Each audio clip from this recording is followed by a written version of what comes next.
If you have just joined us, welcome to it. This is African Diaries. Shayla Ndikumana keeping you company, and I've got you for the next 48 minutes, if I'm trying to be precise. 12 after 11 p.m. Central African Time. Now, across the globe, psychologists and sports scientists have increased and increasingly spoke to and turned their attention to the mental health and the social dimensions of sport. Research consistently shows that team sport participation is linked to lower rates of depression and anxiety, and higher life satisfaction, as well as stronger social connections. But the story behind these findings becomes richer when viewed through real human experiences. How the structures of teamwork, cultural belonging, injury recovery, and identity formation shape an athlete's self and sense of self. Now, today we have an opportunity to speak to elite athlete. His name is Tinotenda Mavesere, and he joins us on the line. Born in Zimbabwe and now a rising star of South Africa's Sharks rugby franchise, Tino embodies the journey of an athlete navigating multiple team cultures, cross-border transitions, and the psychological demands of an elite sport. He's here to share with us his story in this twofold conversation, where in the first part we will be looking at how the social and psychological aspects of team sport shape motivation, confidence, and resilience. Tino, thank you so much for joining us. Welcome to African Diaries. Thank you so much for having me, Shayla. I really appreciate this opportunity. Tino, research suggests that belonging to a team can reduce feelings of isolation and boost mental health. Yes, I mean, it's one thing to have the stats, but I'm more curious as to what that experience feels like for somebody who is just joining a team, who feels like, I don't know if I'm going to fit in. You know, there's that little social anxiety before you simmer into the network of your team. I want to go through that experience with you. From Churchill schools to the Sharks, how has belonging to a team influenced your mental health? I just think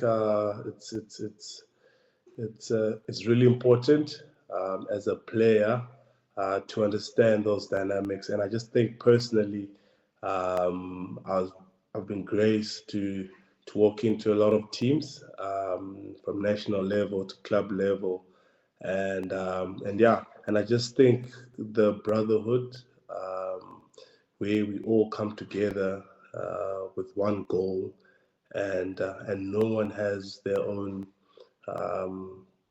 opinions, but we all buy into something, and we go and fight together.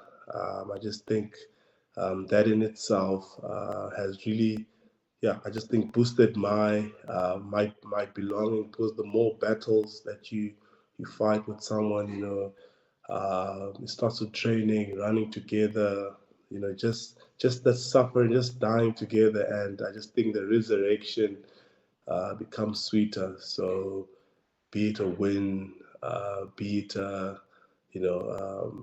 championship victory. So I just think that's where one really draws the satisfaction from, and like it can actually become a drug, eh? Okay, that's very interesting. Which part of it can sort of tilt towards a drug like experience? I just think for me it's it's it's the victory, like the thing with sport is being an entertainment, which, like, for me, I believe sport is in the entertainment sector. It comes with a lot of eyes, it comes with a lot of attention, it comes with a lot of benefits, and like, I just think being in that moment, or being in that spotlight, speaks to something deep within. Having the attention, the acceptance of hundreds and thousands, the following, speaks to something within you, of acceptance, of belonging, of well done, and I just think the training and the gymming and everything else becomes worth it. So I'm not a psychologist. I don't know what exactly it is spoken to, but I just think some people might agree, some people might disagree, but I think that attention, yeah, like it releases a dopamine in you, and the opposite is true if that's taken away. So, Tino, I think we're all here to get your story, gauge you, and look at stats and facts from your experiential level, right? And I think that for us will prove to be very profound. You spoke about shared goals, right? So a team has a goal to win, and there's probably a strategy that's drafted, and everybody's working towards this concerted desire for the entire team. I, Yeah, I wanna I want to get into that, right? Because it's all well and dandy for us to have one goal, right? yeah. But the motivation to keep on pushing yourself to play your part in achieving that goal can be strenuous sometimes. How does the team's existence and your own personal experience, of course, how has that lifted you up in terms of keeping consistent, even when life came and threw hands, for the lack of a better word? Um, yeah, I think the team plays a role, but I think most importantly, it starts with you. And I think what the team does, it complements your input. So if you are in a negative space, the team will complement that. If you're in a positive space, the team will complement that. To a great extent, I think for me, um, I really was a hard worker. I really was someone, that always put their hand up, and I think that encouraged others, that uplifted others, and obviously, like I have been captain in a number of teams, and I just think that that won me that award where others can feed off me. But the opposite is also true, where I was in situations where I'm negative, where I'm not giving my all, and what that does is the system or the team sort of peaks you out, uh, like by default, because that's not exactly what's needed in a team to thrive. So I think it personally starts with you, and it goes way beyond motivation, because motivation can only take you so far.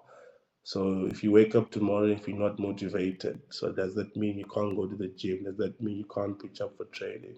So I think the why becomes bigger than motivation, that keeps you um, answering the call that you put your hand up, to be in a particular team. So that was me, where my why was bigger, and that drove me to play my role in the team setup that I was in, which resulted to something big, as you can see now.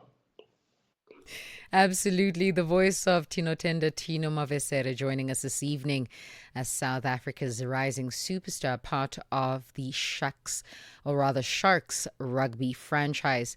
Uh, Tino, before we continue, right, I've been Yeah. looking at the part that you play.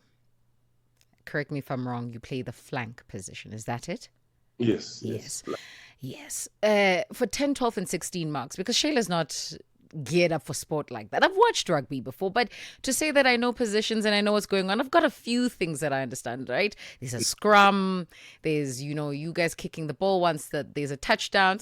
I've got a bit of information, but I'd want you to Right. educate somebody who's watching us right now. What does the flank do?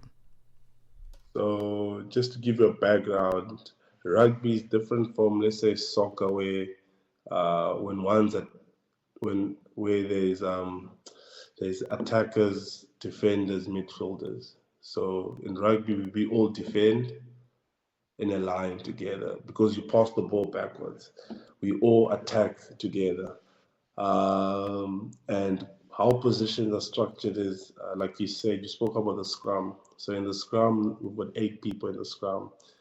The bigger guys, the chubbier guys, which are called the front row, the prop, hooker, and the prop. And then you've got the 2 locks, the taller guys usually.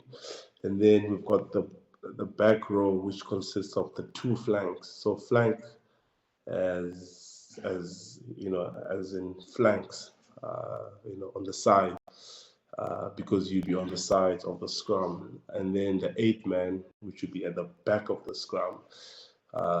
So that's how the positions are structured, and then you've got the scrum off, the fly off, the 2 wings, the 2 centers, and then the fullback. But I'm a forward, so I'm not really interested in the backs. But yeah, so flanks are part of the back row, and they're on the sides of a scrum. They're usually number 6 and 7.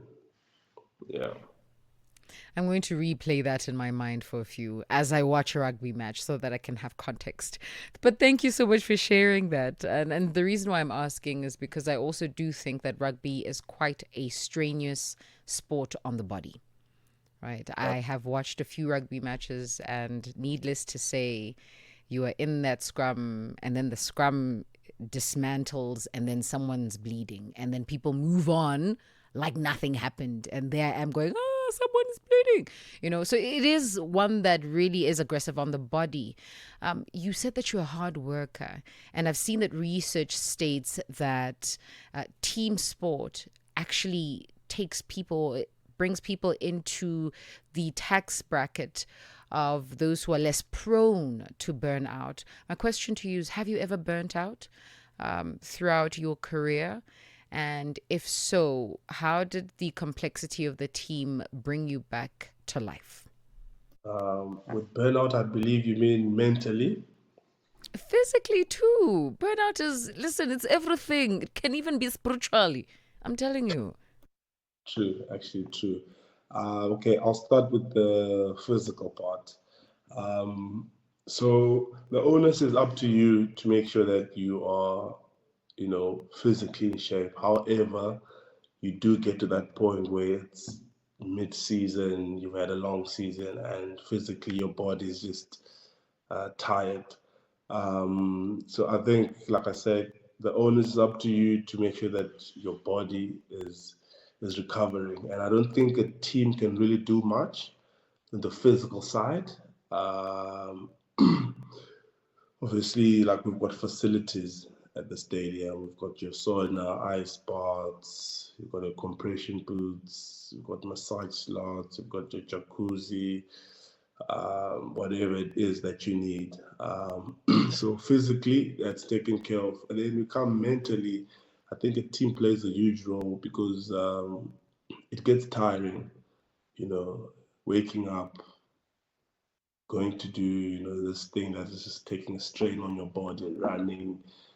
You wake up, your body's clicking 100 times till you get to the toilet, clicking back till you get in bed.